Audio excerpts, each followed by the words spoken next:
が空に張り付いてら銀紙の星が揺れてら誰もがポケットの中に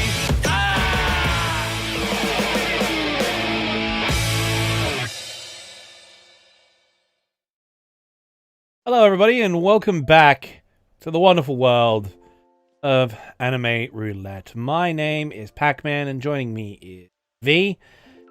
G'day. And this week, I apologize for us sounding a little bit depressed. We're less than 30 seconds in, and you can already see the low energy going on there's low energy here, and which is appropriate because last week we had Samurai Champloo, which was the week before that. We had Yuden-chan, which, while terrible, was terrible in a way that we could at least be excited to, dig on it. Yeah, and, let's be honest. Days Fair is not it's not. Those. The shows we've been handling have been absolute bangers. They've just been bangers in different ways, right?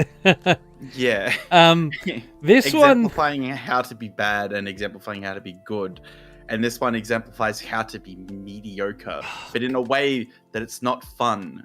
Yeah, I know, right? Okay, I'm gonna jump in. So the show we're talking about, as you watched at the end of the last episode, the show we're talking about is Endro, a slice of life fantasy adventure show, which is also a magical girl series, but it's mainly a slice of life moe blob thing.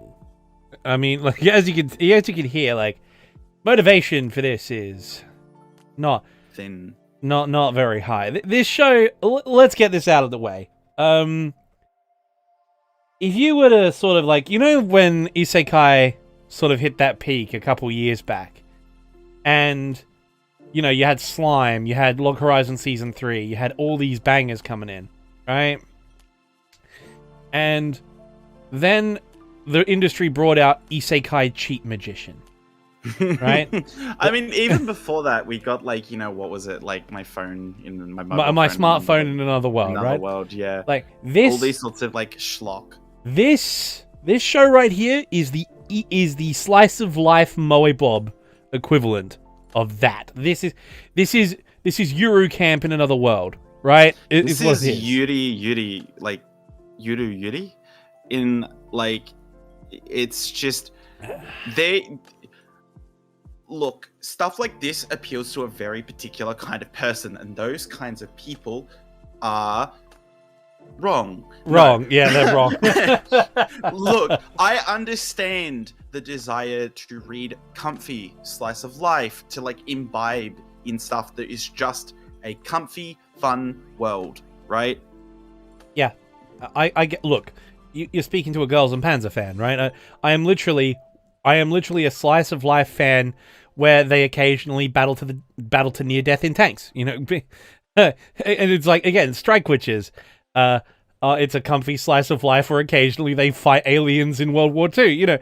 There's always in these slice of life shows, especially the really quality ones like Dragon Maid, there's always this sort of suspension of disbelief that there is some fantasy or incredibly cool element to their slice of life. Even K-On! With their rock band, there's always some, or place further than the universe. They're going to fucking Antarctica, right? There's always something in the slice of life that makes the adventure or makes the show exciting to watch, enjoyable to watch. Even Eurocamp, they're going camping. It's comfortable. It's great. It's fantastic. This is all slice of life.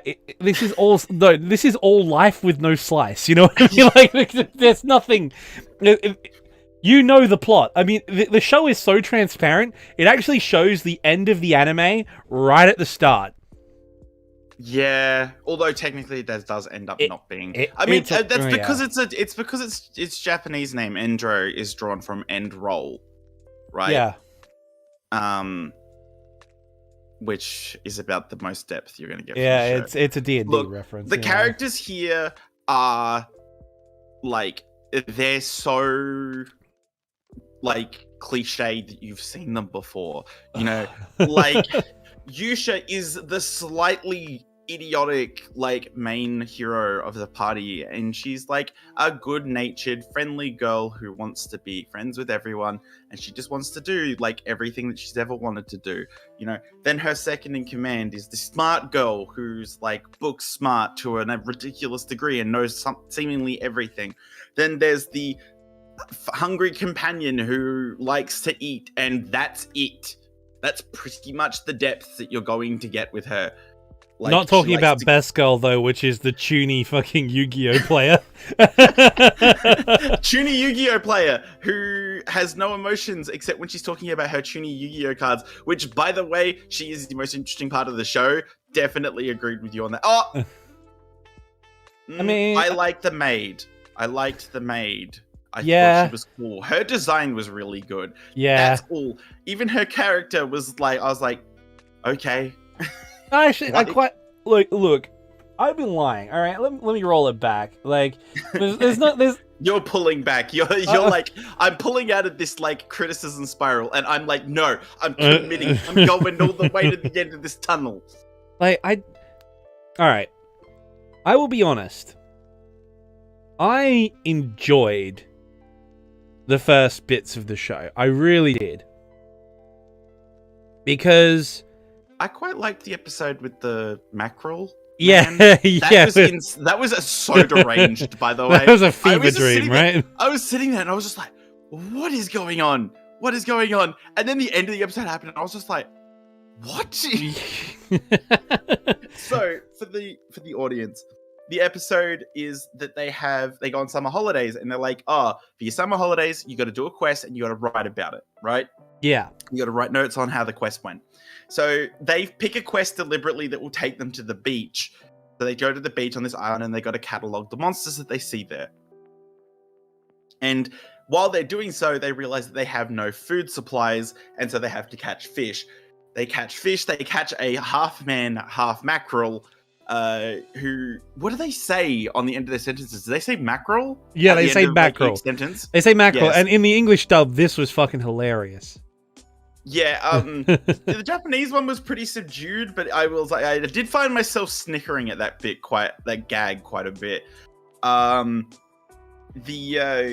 So then they get told about this like dark god who's like enslaved the mackerel man who was macking with his girlfriend too hard. He's an ancient evil.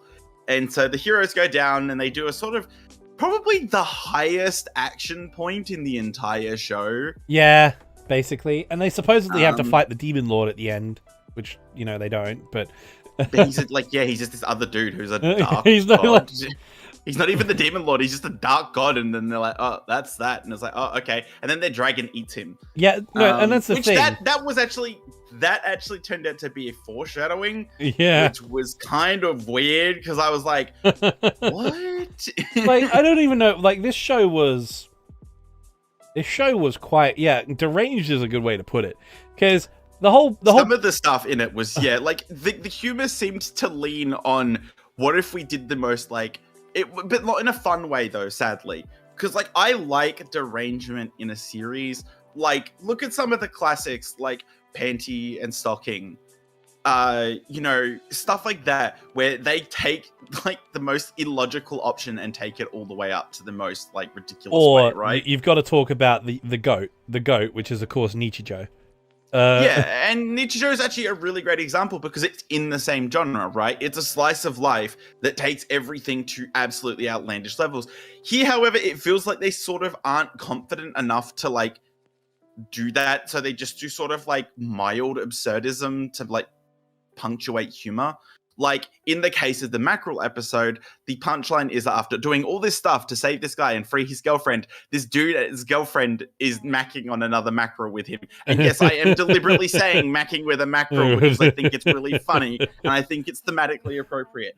Mackerel. Yes. And that's the same sort of thing that goes through a lot of these episodes with like very mild absurdism to sort of try and make it funny. Like in the eating contest, the eating contest, the food hero, what's her name? Can't even remember her name. Like, this is the first time I haven't known the characters. Yeah, I don't even remember their names either. It's Eating Girl, right? Like, it's the same thing. The only one I remember. The only one I Fi. remember is Yusha, the main character. Everyone else is Yeah, Yes. who was also Yulia Chardet. Yulia Chardet, but everyone calls Yeah. her Yusha. But Yeah. Anyway, so Fi gets into an eating contest and takes the princess with her. The princess can't eat all the food because she's a princess and she doesn't like to eat this stuff. And then the twist is she eats one single melon and beats the two big guys, and then that is the joke.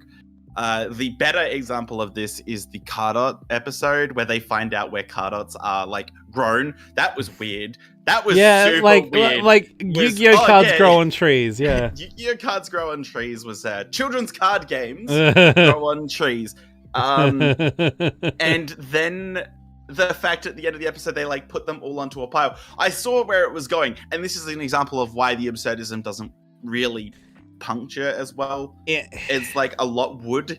That like the instant I saw that pile, I was like, they're gonna set it on fire. You know, May is going to be sad. And then she's gonna have an inspirational moment, and it's gonna like she's gonna I in the English dub they call it Cartado, which I find kind of funny. Yeah, that's what they call it in Japanese as well. Because I look at this whole thing and the children's card game wielder was the best part of the show. It was my favorite part of the show. Like she was the best character, but I'll talk about one thing, because I don't want to be a dick about this show, because I would be lying. I would be lying if I said I didn't enjoy parts of it. And to be honest, I did. I liked the characters. I liked the dynamic. It was something I'd seen a million times before, but I just sat down and watched it. And I guarantee you, I had a much easier time than Ivy here did, because I was just sitting here watching it. And I'm like, oh, but the only problem is, like Isekai Cheat Magician, as I mentioned before, it is so formulaic to the point that it actually just embraces the fact that it's a formula. It just does. And the entire anime boils down to the power of friendship bullshit that you see in literally everything. Yeah, this is where I was kind of hoping that you would be the one who would come in and be like, well, you know, it's enjoyable to see them do these things and blah, blah, blah, but I feel like we don't have that energy to do that. Dude, like, this episode's gonna be like, people are gonna feel like cheated by this, like, literally, because this episode's gonna be like half the length of the others. like this is gonna be half the length of our usual episodes. It's gonna feel like a cop out. It's like, we'll buff out the ending. We'll just talk about stuff that we've been doing. No, actually, I was gonna say that. I'm gonna talk about a completely different anime for the next half an hour after we complete this section, because I've been watching an anime this season which I really like. So we'll finish talking about Endro and then I'll talk about that, because, like, seriously, I can't. The whole plot. Like, really, my god, I just came up with the name for the episode. Here we go. Endro, more like Friendro. It's fucking horrible. Make it the name. Anyway. I should make it clear to the audience. So, as you know, that if you have made it this far into this podcast, you are now aware that I write copious amounts of notes for each of the episodes that we do, because I like to sort of be aware of who's doing what their names are, what their motivations are, blah, blah, blah, blah, blah, what's going on in the episodes, try and see if I can pick out, like, you know, interesting things to talk about. I could not do that with Endro, and I'm going to give an example of why. I wrote a grand total of 29 words in my document this week. Episode 1. Everyone here is an ugly moe blob. That's it. That's all I wrote for episode 1. Episode 2. Mao becomes a teacher in spirit. Episode 3. They're hunting cats, and apparently at this point I just decided this was a pointless exercise and stopped writing notes. This is also because I started to fall asleep. This is the longest it's taken us to actually get between recordings and, like, rolling and doing the next recording, because I kept falling asleep every time I watched this show, which meant that I'd have to wake up, go back and watch the episode again, because I would have slept through some episodes. This is a problem. This is a real problem. This is a big problem. Putting me to sleep, because nothing is happening. I don't think you've achieved anything. There's comfy and like getting settled in, having a good time, and this, which is just after a certain point, you're not like, oh, I wonder what fun adventure the friends will get up to next. You can maybe put on an episode here or there of this show for like, I guess, like random anime viewing. This show fundamentally should have been made as a 12 episode, completely no overarching plot whatsoever. Wipe out the overarching plot because it's still pointless. It's still pointless. It is literally the most slice of life to slice of life that ever sliced of life. And it doesn't... The first episode is the most, like the first, like, I think like 6 minutes of the intro is the most generic Magic Girl-esque. Even though this isn't a Magic Girl show, it wouldn't be out of, the dialogue would not be out of place in a Magic Girl show because it's a quartet. They're all girls. They're fighting and they're using the power of friendship. And I shit you not, I have seen this show in other shows as a shitty Magic Girl show that plays on the television in the background. Yeah, like, unironically. And you see, the thing is, the subversion of them... spoilers, not that I really give a fuck about spoilers. No one cares! No one cares about spoilers. No one cares about this show. So, like... that being said, there's going to be like the one fan of Endro going to find us. Yeah, he's going to find us and hunt us down. He's like, this is a deep and meaningful show. You guys don't give a damn about like... Our podcast the deep is like... No, I'm sorry. Our podcast is the least viewed part of content on my channel, yet that one Endro guy is going to find us, and he's going to like be summoned through the internet and find this recording. That's the interesting thing. I looked up because I was desperate to have some kind of supplementary material to this because I didn't have my notes because I couldn't bring myself to write them. So I was like, okay, if there's one rule of the internet, it's that there is a wiki for everything. There is a Wikia article out here on Endro. I went to the wiki and it is the biggest shit show. So even the people who like this show couldn't motivate themselves enough to get their wiki halfway done for a 12 episode show.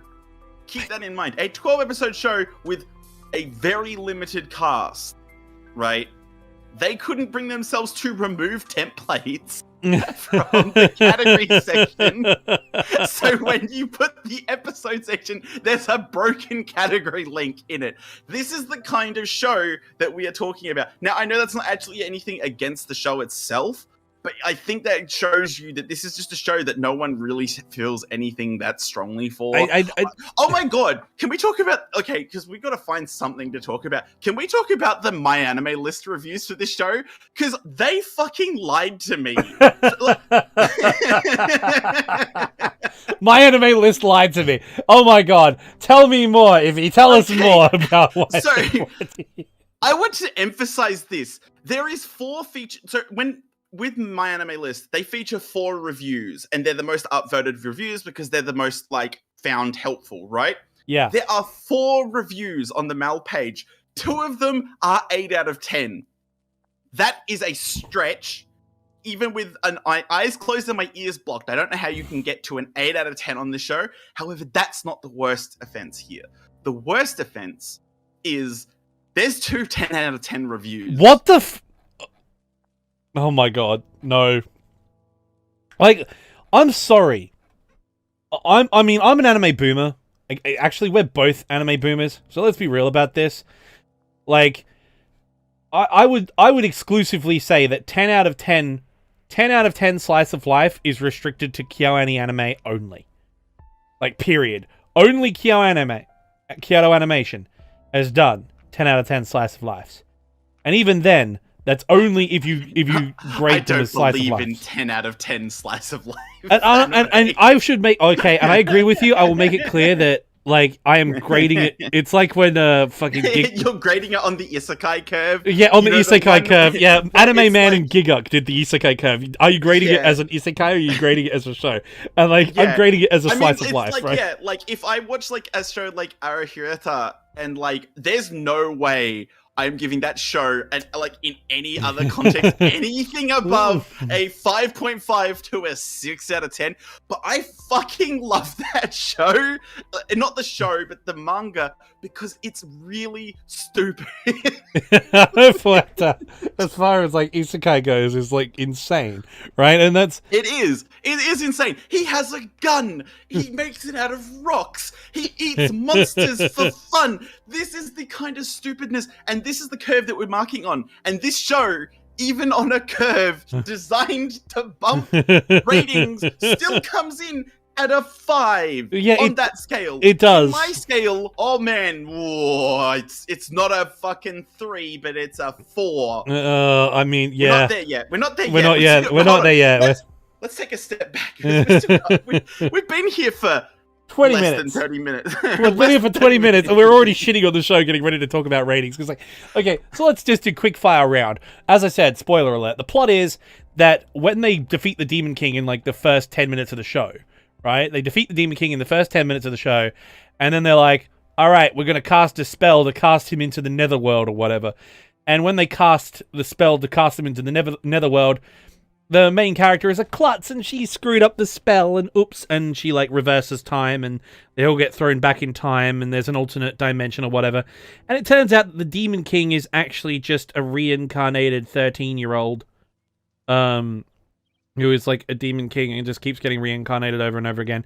And she's actually this really cute, what's the term that the weebs use? I can't remember. Legal loli, I guess. Not that I would even call it that. But you know what I mean. It's just sort of like, oh, she looks 12, but she's actually 360, right? Anyway. Yeah. Anyway, and she says, "Oh, I'm going to become a teacher at the school and stop." They have a problem. But I'm going to become a teacher at the adventurer school because there's an adventurer school, obviously. And one thing I did like is that the main character wants to spec into the hero class, but that class doesn't actually exist, and so they think she's just some pathetic jobber who doesn't know anything, so she can only use a club. I did actually like that. That was a pretty funny gag. But then on the first excursion, the first school trip they do, she finds the hero sword and is anointed by the gods of this realm as the hero. And what's her heroic power? Being an upbeat Genki girl who was always trying her best. Gambarimasu. Like, literally it. That's it. Like at this point, I want to point out something really funny, and it's that I don't think there was a consistent translator for the subtitles I was watching, which were, I think, ripped from like Crunchyroll or something. What did I say? Yeah. Anyway, from Crunchyroll or something. And, oh wait, no, it's Judas. I think they do their own. Anyway, so I don't think they cared enough to be consistent, because early on they referred to Yusha as, like, before she gets her sword, as classless, which makes sense, right? But in the end of the show, they called her jobless. Yeah. And I was like, you know what? With this show, the amount of effort you're putting in should be normal anyway. So yeah, like let's be real here though. She just, all I'm gonna say is I watched the English dub, and the English dub was done by the Funimation crew, so the dub was quality. It was solid. It was well done. In fact, it threw me off because the really nerdy elf chick who's their mage and the mum of the group who's always looking after them, she was voiced by the same voice actress who does Kaguya in the Kaguya dub. And all I could think throughout the whole show was, man, I wish I was watching Kaguya right now. That would be a whole lot better. Like, do you know what's really funny? This week I had the literal opposite reaction to the new chapter of Kaguya drop. I was like, I wish that Kaguya would finish just so I stop being like, it's another chapter of Kaguya. Do you know how it's gotten with that series? In my server where we talk about manga, our role for updates on Kaguya is called "Oh Right, Kaguya." Like, it's an afterthought for us now. Oh man, the anime will do it better, I'm sure. Cause I hope they just change. They should just remove Ishigami. Leave Best Boy alone. Remove Ishigami from the story. Leave Best Boy alone. I will fight you. In that case, let's just quickly do a roundup of the ending as well. So basically, over the course of the show, we see the teacher, Demon Lord, she's like, I don't really want to be a Demon Lord anymore. so this is fine. I'm happy to do this. You know And- what? I actually really like that part of the plot. Gonna jump in there because, Yes. like, I want to see that anime, but just done better. It's like Yeah. Devil as a Part-Timer Season 2 hype, but it's just like, Yeah. oh, I'm not the Demon Lord anymore. Fuck that. I got a better gig. I'm just fuck that. Why do I have to be the big bag villain? I've got a stable job and an income. Like, what the fuck do I need to do this shit for? Right? In that job, I get killed by the hero of the team of magical girls over there. I'm just gonna teach this class instead. Get money. Like, fuck that. So she decided to become like an ordinary teacher and spend time with her weird lolicon, like colleague. That was weird. Also, I mentioned this to Pac before we came onto the pod, but I am still suffering after effects from watching Yuden-chan to the point that I'm not quite used to I haven't readjusted to my level of seeing fan service. So it took until episode 12 for me to process that the weird lolicon teacher wasn't really wearing clothes. Yeah, I know, literally right? had the skimpiest outfit on, and just I don't know what it was. Something happened in episode 12, and I was like, "Wow, she's wearing no clothes at all." And then I was like, "I've been watching this for 12 episodes, and I didn't even notice that. What the fuck is going on?" It's the Moe blob. Like, she's not drawn to be that sexualized. So even though she's this most sexualized character in the show, there's nothing going on. Well, apart from that one scene where they implied that May has a dump truck ass. Which, okay, sure. Look, fine. What I find funny is it's the same as in Devil as a Part-Timer, where it's whenever a devil or a demon king gets transferred to our world or gets transported to the human world or whatever, have you noticed that they're always called Mao? Their name is literally devil or demon, and no one questions it. Oh, It's because these writers aren't. They're not very inspired. I'm not dissing. Of course, I'm not coming hard at the king in Devil as a Part-Timer, but a lot of these writers really aren't reaching that deep. Yeah, but I mean, okay, here's an example of naming conventions that makes me laugh. So I work on the series Ranger Reject. Great series. Go read Ranger Reject. You should do it right now. Go read Ranger Reject. Anyway, in Ranger Reject, there's a character called Kai Shion, and Kai's name is spelt with the character Umi or C, right? But it's read with the Onyomi reading, so it's Kai. His brother is called Riku, which is the word for land/shore, right? Same character, the character for shore. So when he calls when Riku talks to his brother, so they're literally called sea and shore. Wow, really reach deep on that one. More importantly, his brother, as a nickname, calls him Umi. There is no point to this story. It's just that I wanted to flex that I'm getting better at Japanese. No, but this is what I'm saying, right? Think about it. In Devil as a Part-Timer, he calls himself Sadao Mao, right? Yeah. He's Sadao Mao. It's basically calling yourself in English. It's Steve Demonson is what you're calling yourself, right? Is what you're saying. It's Dave the Devil is what you're calling yourself, right? So I don't and so this fucking lowly demon lord just sort of shows up as the teacher in this class. She looks and acts like 12, yet she knows everything. And look, honestly, I just looked up the characters for his name. His name is spelled with the characters for upright. So the first kanji is upright, chastity, constancy, or righteousness. And the other character is husband or man. So his name is literally Righteous Man.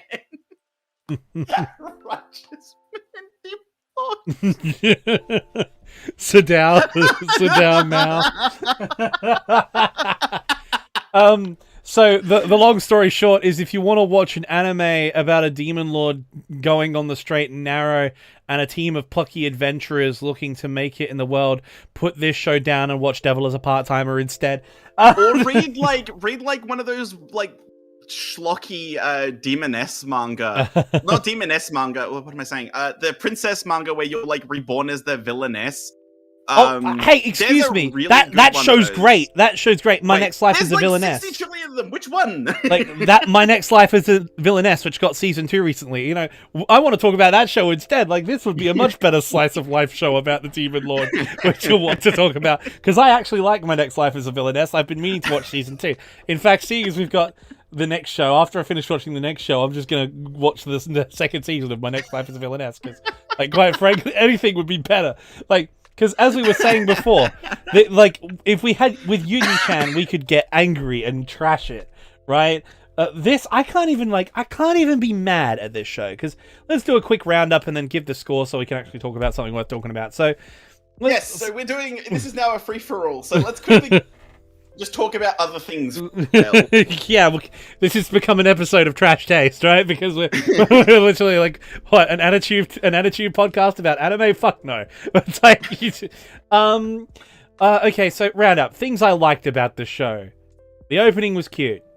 I liked the opening. The characters were all fun. But I felt like I could have been watching 10 other slice of life shows which are better than this one, but they were fun enough. Animation was fun. Not good, but fun. Character designs were good. I liked them quite a lot, actually. I do like the hero Yusha's hero costume. In fact, I'm going to do a side... actually, Isekai, even though it's not an Isekai, Fantasy Isekai Yuru Camp is basically what this show is, because if I put Yusha side by side with the main character from Yuru Camp, they look almost identical. So, like, you know... they just gave her a sword. It's just if you have seen and understand Moe Blob, that's all you're getting here. Look, there is nothing outstanding about any of the character designs here at all. They're good, and that's the problem. They're fine. They're fine. They're just good. They're not exceptional. They're not outstanding. They're not bad. They're just sort of good. They're just The story, good. It's perfectly fun. It's amusing. Is it good? No. Is it bad? Also no. It's just amusing. And then the music. Is it great? No. Is it bad? Also no. It's just that's what this show is. It's there. It's there. This show is there. This show is there. It's a thing. This is there. It's there, guys. You can go watch it, and you can understand why we are struggling so much to find anything to say. Because I don't want to be mean, because it's not terrible, but it's also not good enough for me to do any of the things that I'd be like, well, at least it's subverting this, or it's trying to do this, and it's got like a strong narrative focus or strong characterization, but it doesn't. This is like everything that people who don't like anime say is bad about anime, right? Like, it is cliched. It is the same story you've seen a million times. It is full of archetypes. It is full of these like just things that there's so many moments where it's like, that is a good idea. Now do something. Oh, no, never mind. No, and that's the thing, right? Like, if this series had been about 20% more popular, all it would be is a mechanism to sell figures. That's it. They would just sell magical girl figures. Like, because I don't know. You know what? All right. Let's rate it, and let's just talk about stuff we've done read this week, read/watch this week, because that is going to be infinitely more interesting than this. I give it a 35 out of 100. I give it a 4. It is bad. It is bad because it is average, ladies and gentlemen. Go outside, touch grass. Touch grass. So yeah, go outside. We're back to this again. Go outside, touch grass. Embrace a random stranger. Don't do that. Don't do that. That's a terrible idea. That'll get you arrested. Yeah.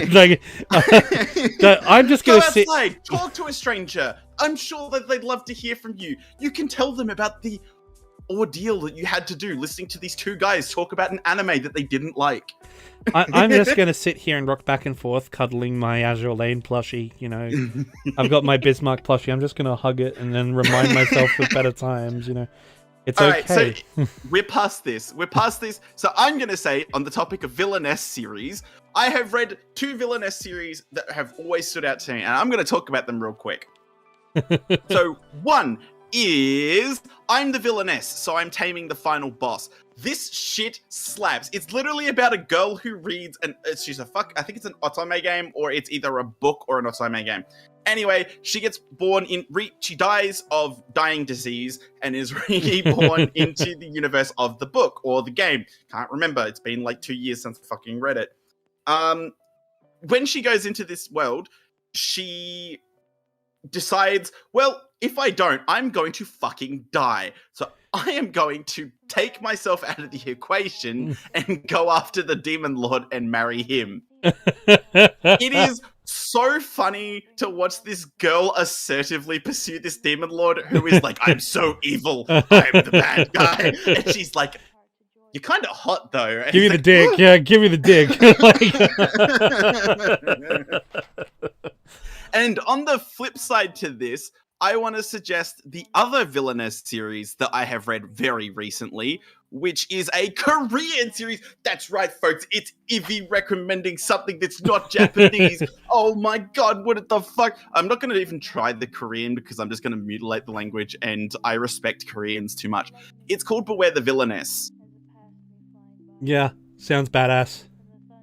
So, you've read a few villainess series. You now know the tropes. I'm doing this as a pitch. Oh my god. Okay, let's do this. Let's go. Let's commit. All right. Okay.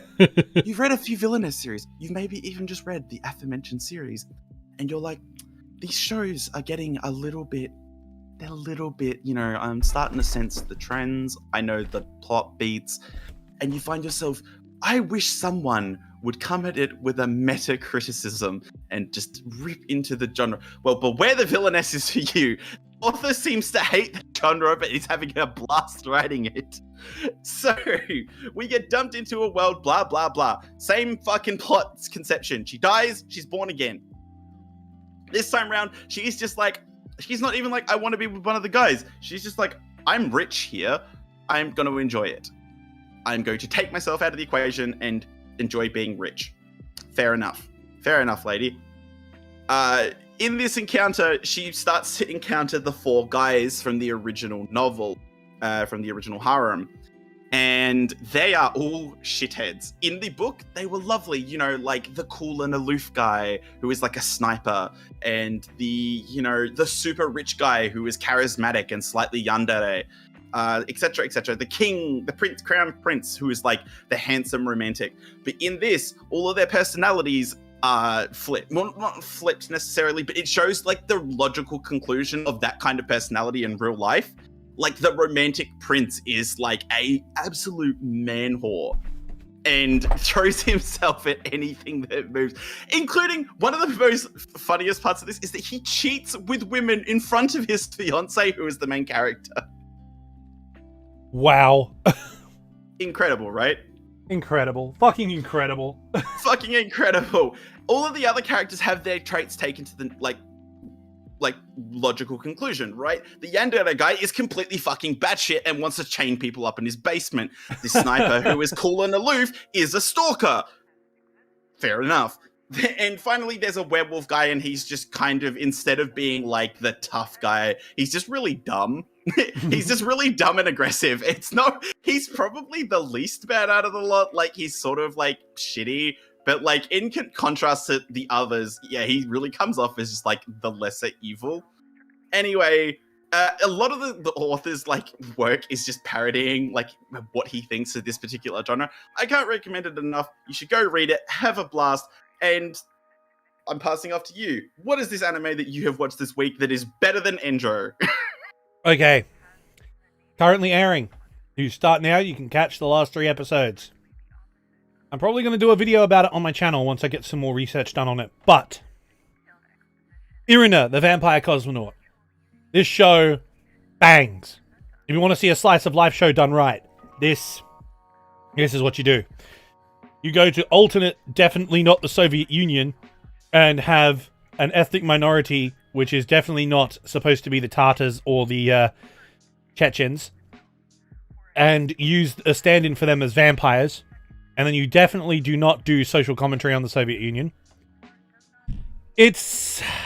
A lot of my leftist friends really hate this show because they sort of view it as, you know, Western propaganda against the Soviet Union, but the fact of the matter is the Soviet Union did some pretty fucked up shit, and this is not something that I would put past them. Basically, Irina, the Vampire Cosmonaut, is about an ethnic minority that lives in rural Russia who are vampires. They're vampires. And I wonder what they're a stand-in for. right? And so the Soviet government treats them like animals, like cattle. Under Stalin's regime, they were brutally murdered, obviously. And Irina was imprisoned and taken away from her family. I'm surprised Stalin didn't ask for vampires to bite him. Yeah. I know that's not how vampires in Irina work, but I think that'd be way funnier. Stalin's just big mad that they won't turn him into a vampire. And then, of course, because she stares at the moon and she loves this, she loves the stars and space. She wants to go to space before humanity so she can prevent humanity from defiling it, as it were. It will be enjoyed by vampires first, because humans are scum.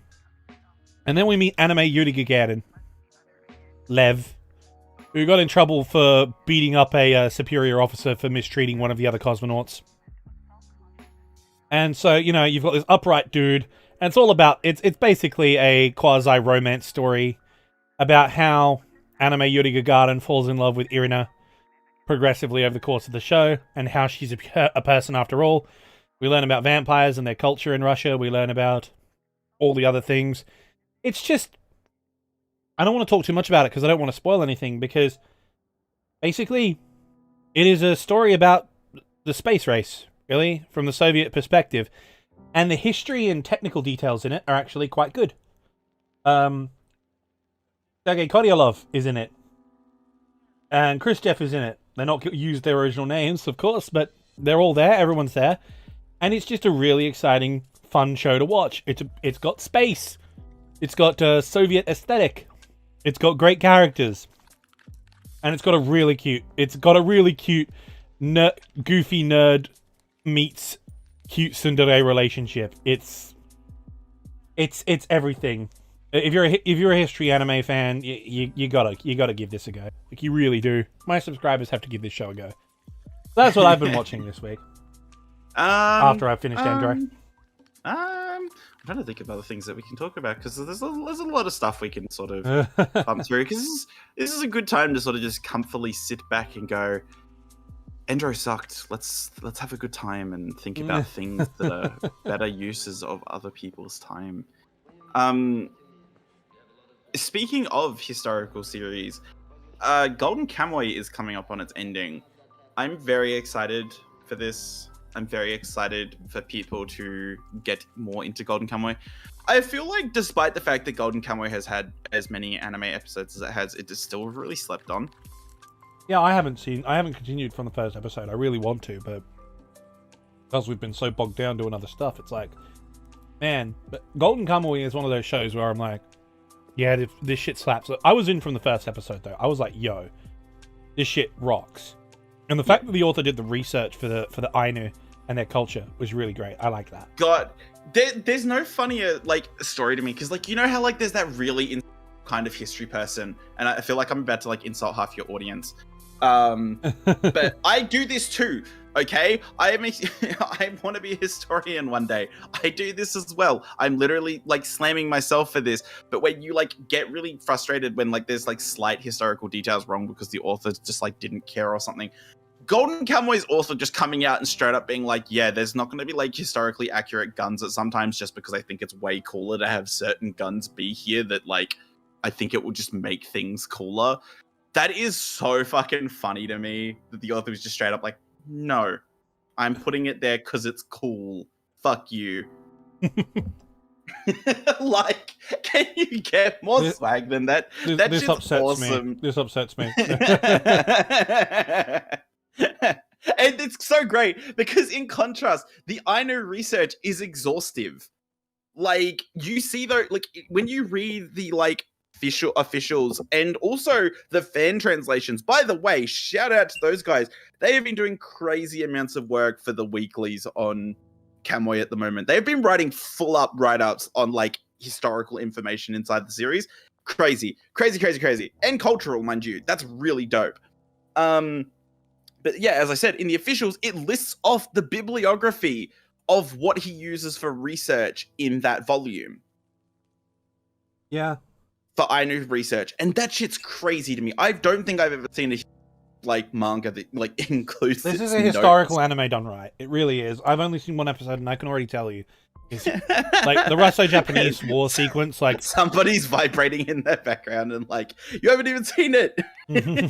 like I have not even seen the show, but from the very first episode I saw, his depiction of the Russo-Japanese war, the uniform, the rifle, the guns that the Russians were using, their uniforms, the battle itself, absolutely mint. And when I looked up the fact that all the Ainu language and Ainu traditions that were being mentioned in it, and then when I found out that they were all confirmed from the Ainu people and they were studied and researched in depth, I was like, yeah, this is fucking great. And that's what I wanted to talk about. Yeah, while we're in the comfy space of discussions, this week Milgram dropped their new video for Haro for Kotoko, and shit slaps. The song based, the fucking video awesome. Let's fucking go. Make her audience. You have to get her to 80% innocence, just because it would be very funny. I want her to be found guilty at the end, but I just need one screenshot of her being 80% innocent, because I think that'd be really fucking funny. Get in, bitches. We're hunting pedophiles. Let's go. Get them. Let's fucking get them. Get them. Look, I'm going to pitch Milgram to the audience because I think it's a cool thing to do. Milgram is a social experiment / ARG where you are set forth with 10 characters who are prisoners because they have murdered someone. It is your job as the prison guard, S, to determine their guilt and vote on it. This is a community-wide thing, so everyone's votes are cumulative. You can vote once a day, blah, blah, blah. The videos and music are awesome. They're really great, and they've really evolved. From the first video through to the current video, you can see how much better the production quality is getting on them. I'm very excited for the second round of trials. I have watched these videos so many times, but it's a really slept-on thing, and I really wish that some more people would get into it so that we can balance out the amount of TikTok nerds who are into this now and spam the comment sections with their nonsense. So I think that'd be fun. So you got 30 minutes on yourself today. Sit down, Google Milgram search Milgram on YouTube, look for the one with the aggressive-looking characters, strap yourself in, and have a blast. And in the interest of saving you that 30 minutes, I reckon we should just roll our next show and stop it. Yeah, let's end. I think this is a good place to wrap it up on before we just continue to just sort of give you our daily lives. Yeah, otherwise I'm going to start talking about leeches, and no one wants to hear about leeches. It is my turn to roll this time because Peter has subjected us to Endro.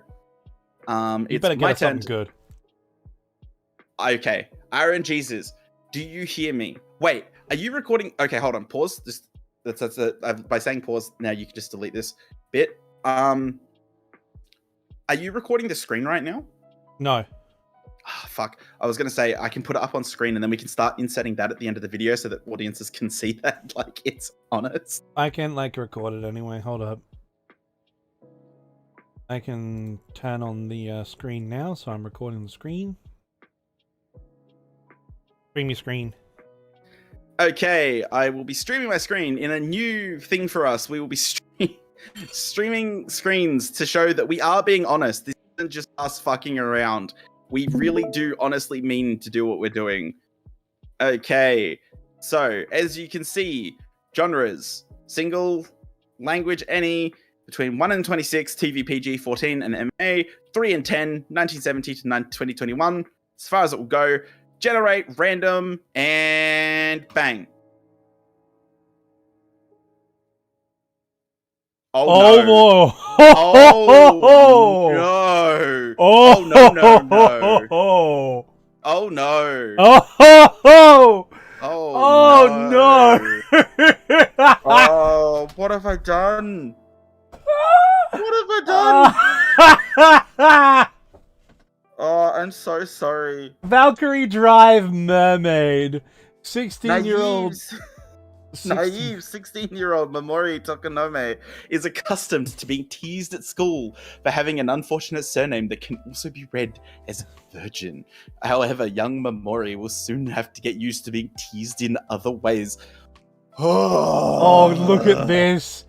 Okay, It's Mamori's Yuri.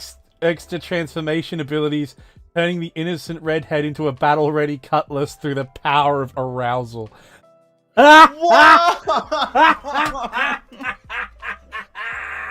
I was just starting to recover. I was just starting to recover. We're doing from trash again, boys. I was just starting to recover from fucking Oh. Yuden-chan. Even Yuden-chan had a higher average rating than this. Dude, next week's episode is gonna be demonetized for sure. Well, Well, at guys. least it's only 12 episodes. Well, guys, that's it. That's all we got. That's all we got. That's oh god. We tried. We really did try. I mean, we didn't really try. No, not this time round, guys. I know we're kind of like phoning it in this episode, but seriously, what do you want us to do? I mean, seriously, this show was so average. Next week's is going to be fun because that's going to be garbage. It's going to be trash. Yeah. This is just straight garbage. This looks bad. It looks Can't bad. wait. I'm going to enjoy every second of this, Eddie. Don't you worry. And I will cry, and I will say no words. Yeah. You will commence the de-living process. Do you really want to test the algorithm out here? You really want to test out? Yeah, well, Test our limits. yeah, we'll test our limits. Seeing as you got our first episode demonetized, I had to edit it. So, so like, yeah. I got an for the reference. Ivy said the S word, and you know exactly what the de-aliving S word is. And I got an email from YouTube asking me if I was okay. No, YouTube, I'm not okay. After watching Yuden-chan, I was decidedly not okay. But Jesus. Yep. All right, I'm sorry for subjecting you guys to 51 minutes of this bullshit. My name is Pac-Man. Peter, this is Ivy V. We're Anime Roulette. We're gonna go watch something which will make my left hand incredibly big and strong. Yeah. See you guys later. See you guys. Bye. Bye. Know when to hold 'em, know when to fold 'em, know when to walk away, and know when to run. You never count your money when you're sitting at the table. There'll be time enough for counting when the dealing's done. You gotta know when to hold 'em, know when to fold 'em, know when to walk away, and know when to run. You never count your money when you're sitting at the table. There'll be time enough for counting when the dealing's done. There'll be time enough for counting when the dealing's done. There'll be time enough for counting